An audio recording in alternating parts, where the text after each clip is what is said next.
Assalamualaikum warahmatullahi wabarakatuh. Kembali lagi di channel kami EJL. Pada kesempatan pagi yang berbahagia kali ini, saya akan menyampaikan mengenai kegiatan kami di area perkarangan rumah ya, di area lahan kosong yang berada di rumah, yang dimana sama saudara kami ditanami dengan tanaman pepaya sebagai komoditas yang produktif ya kan kawan, yang produktif untuk dimanfaatkan untuk budidaya tanaman pepaya, yang dimana dalam proses budidaya tanaman pepaya ini kita menggunakan lahan belakang rumah yang sudah tidak terpakai ya, yang kosong ya, kita manfaatkan untuk budidaya pepaya dengan media yang cukup minim ya, medianya cukup kecil ya ini kan kawan.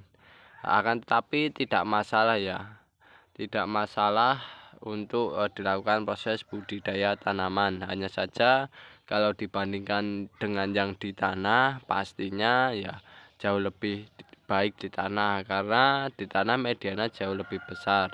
Sedangkan kalau di lahan semacam ini, itu media tanahnya jauh lebih sedikit ya, lebih kecil ya dibandingkan yang di tanah. Akan tetapi kalau kalian punya lahan kosong, terutama area perkotaan, kawan dipergunakan untuk budidaya tanaman, pastinya ya lahan tersebut akan lebih produktif ya kan kawan, menghasilkan hasil-hasil dari tanaman tersebut atau hasil-hasil pertanian.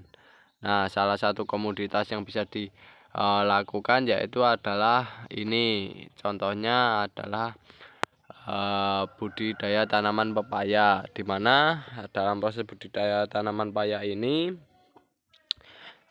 media tanamnya kita menggunakan tanah yang berada di lingkungan sekitar, dan di bagian atasnya kan kawan kita menggunakan namanya jerami padi ya, dimana ini hasil dari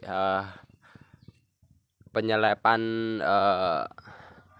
padi atau gabah ya, yang belum terurai itu diselep, pasti mengeluarkan tangkai maupun batang padinya yang tidak dipergunakan. Nah, itu bisa dipergunakan sebagai mulsa organik ya, dimana mulsa organik ini memiliki peranan penting selain menekan gulma yang akan tumbuh pada sekitar batang bagian pangkal dari tanaman pepaya itu sendiri.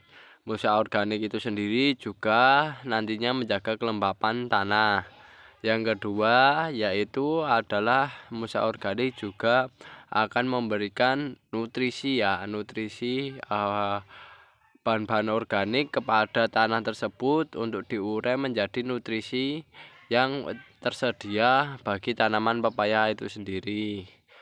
Dan yang jelas kawan-kawan, dengan kita memanfaatkan bahan-bahan yang ada di lingkungan sekitar kita, terutama bahan organik, ini jauh lebih ramah lingkungan dan jauh lebih produktif lah semacam itu. Dan ini pepayanya yang kita pergunakan adalah pepaya buatan biji sendiri ya kan kawan. Jadi kelebihannya ini, kita punya buah, kita ambil bijinya, kita tanam ya untuk dijadikan buah pepaya itu sendiri ya, jadikan pepaya ya, dimana dalam konsep semacam ini itu jauh lebih berdaulat kan kawan ya, berdaulat akan komoditas pepaya itu sendiri. Yang kedua, kita memanfaatkan bahan organik yang berada di lingkungan sekitar ini juga akan lebih menguntungkan ya, dibandingkan kita menggunakan pupuk NPK, pupuk kimia, pupuk sintetis yang beli di toko pertanian, itu pastinya harganya mahal. Akan tapi ini dengan perlakuan semacam ini ya, dengan perlakuan mudah kayak gini, tanamannya ya tetap hidup, tetap tumbuh, tetap menghasilkan dan tetap produktif kan kawan, semacam itu. Dan yang ketiga yaitu lahan yang kosong, lahan yang masih kosong tersebut kita manfaatkan untuk budidaya tanaman, itu juga bagus kawan-kawan. Karena apa? Daripada lahan itu kosong, tidak berguna, tidak bermanfaat, maka alangkah baiknya kan kawan ini ditanami ya, atau dimanfaatkan untuk budidaya tanaman semacam itu. Dan ini pun ya, dengan perlakuan semacam ini, namanya tanaman pepaya itu sudah sangat produktif kan kawan ya. Ya kan bisa lihat di bagian bawah sana itu sudah ada calon buah, dan ini bagian atasnya sudah pada berbunga serta calon bunganya sudah pada bermunculan. Nanti namanya pepaya ya kayak gini ya kan kawan, meskipun ini awalnya kecil, nanti lama kelamaan itu tanamannya akan besar dengan sendirinya seiring waktu dan produktivitas dari pepaya tersebut. Yang jelas kawan-kawan, kami saranin, kami berikan solusi pada lahan tempat kawan-kawan tempat tinggal ya, pada area tempat tinggal kawan-kawan, alangkah baiknya ya